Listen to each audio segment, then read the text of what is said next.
It's a bit special being appointed by Pope Francis because he's got a very clear vision of what he wants a bishop to be, and he's spelt that out.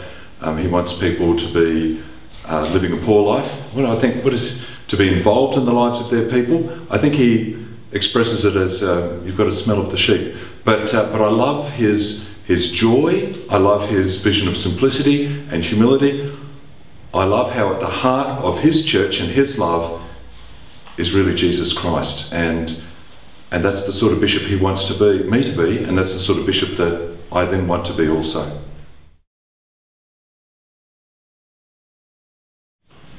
I think the biggest joys in my ministry have been about relationships.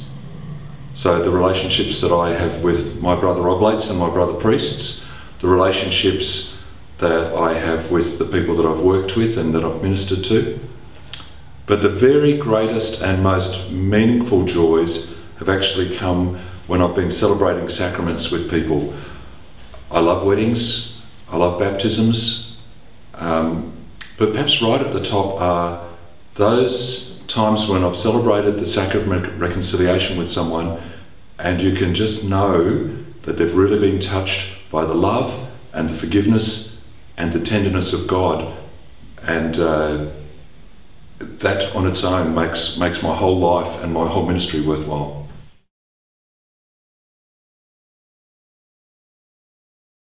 I think the greatest signs of hope in the church are around the faithfulness and the joy and the involvement and engagement of people. I've been involved in schools for most of my life, and the way that I see that in students is that the students today are really positive and open and interested in the church and in old things in a way that perhaps we weren't when I was a student back in the 70s, and things all had to be new. So their openness and the interest in what's holy and what's other, I think is much stronger now than it has been in the past.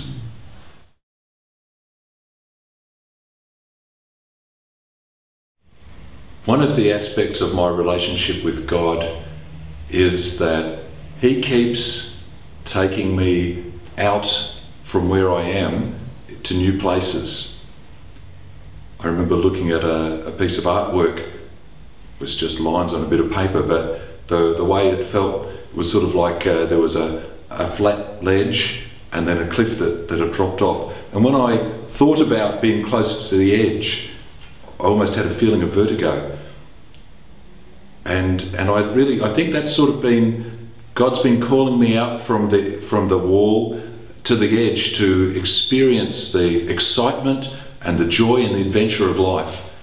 And He's certainly doing that at the moment. I'm feeling very much drawn towards the edge, and I've never been in a situation or stationed in a parish before, and so to be involved in the Diocese of Melbourne in this role, which I think largely will be through parishes, although also a little bit through schools, I'm feeling that I'm being called out to the edge again.